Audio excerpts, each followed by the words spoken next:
Alors comme ça, ce serait difficile de travailler avec les nombres entiers. N'importe quoi. Une petite capsule et c'est réglé. Alors, nous, ce qui nous intéresse aujourd'hui sur les nombres entiers, déjà, qu'est-ce que c'est que le diviseur d'un entier naturel? On dit par exemple que 6 est un diviseur de 18 parce que 18 est dans la table de 6. 18, c'est effectivement 6 fois 3. Donc 6 est un diviseur de 18, 3 est aussi un diviseur de 18. On dit aussi que 18 est divisible par 6. Alors par exemple, 4 est un diviseur de 24. Parce que 4 fois 6, c'est égal à 24. 24 est donc divisible par 4.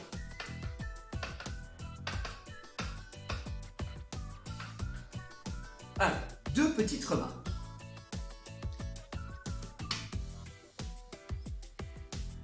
1. C'est le seul nombre à n'avoir qu'un seul diviseur, lui-même.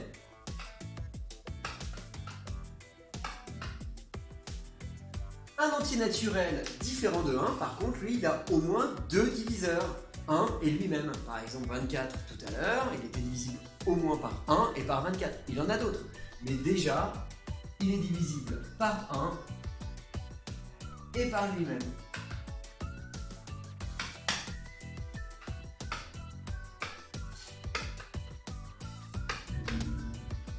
Alors, comment va-t-on faire pour déterminer tous les diviseurs d'un nombre? Pour déterminer tous les diviseurs d'un nombre, par exemple 36, eh bien moi ce que je vous conseille de faire, c'est d'écrire 36 sur une colonne, on trace un trait, et en face on va mettre les diviseurs de 36 du plus petit au plus grand. Alors par exemple, on va commencer par 1, parce que 36 c'est 1 fois 36. Après 1 vient 2. Alors est-ce que 36 est divisible par 2? Oui, 36 est pair. Donc 36 est effectivement égal à 2 fois 18.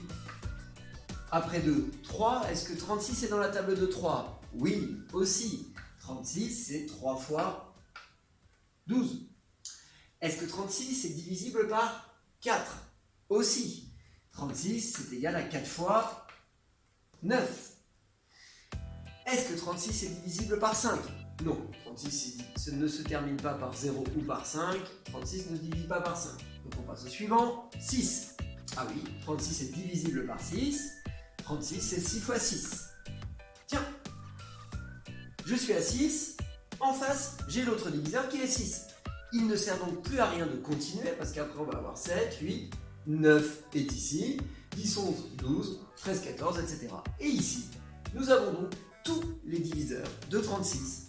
Tous les diviseurs de 36, ce sont 1, 2, 3, 4, 6, 9, 12, 18 et enfin 36.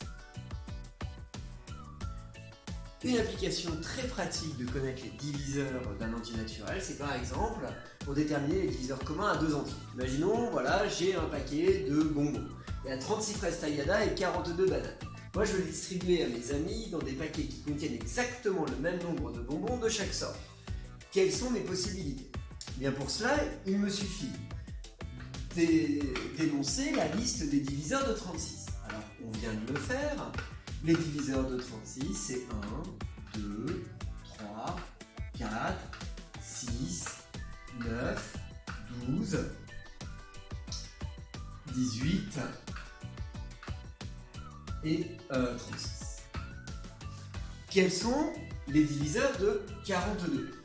Avec la même méthode que l'on a appliquée pour 36, on peut faire aussi les diviseurs de 42. Alors les diviseurs de 42, je vous laisse le faire, mais les diviseurs de 42, c'est 1, 2, 3, 6, 7, 14, 21 et 42. Charge à vous de vérifier que cette liste est la bonne. Maintenant, il ne me reste plus qu'à identifier les diviseurs qui sont en commun. 1, 2, il y a 3 aussi. Il n'y a pas 4, il y a 6. Il n'y a pas 7, il n'y a pas 9, il n'y a pas 12, ni 18, ni 21, ni 36, ni 42. Donc, finalement, les diviseurs communs de 36 et de 42 sont 1, 2, 3 et 6. Qu'est-ce que cela veut dire? Eh bien, ça veut dire tout simplement que donc, je peux faire un paquet de 36 fraises et 42 bananes, un seul, pourquoi pas. Mais je peux aussi faire 2 paquets de 18 fraises. Alors pourquoi 18? Eh bien, tout simplement parce que 2 est le diviseur de 36, quel est le diviseur qui correspond à 2? C'est aussi 18. 2 fois 18 égale 36. Donc j'ai 2 paquets de 18 fraises et 2 paquets de 21 bananes, parce que 42, c'est 2 fois 21. On peut aussi faire 3 paquets de 3 fois 12 fraises et 3 fois 14 bananes. Et enfin, 6 paquets de 6 fraises, 6 fois 6, 36, et de 7 bananes, 6 fois 7, 42. Et voilà! Vous savez tout ce qu'il y a à savoir pour le moment sur les nombres entiers. Et voilà! Si vous avez encore des problèmes, n'hésitez pas à en parler à votre professeur de mathématiques. Et sinon, rendez-vous à la prochaine capsule.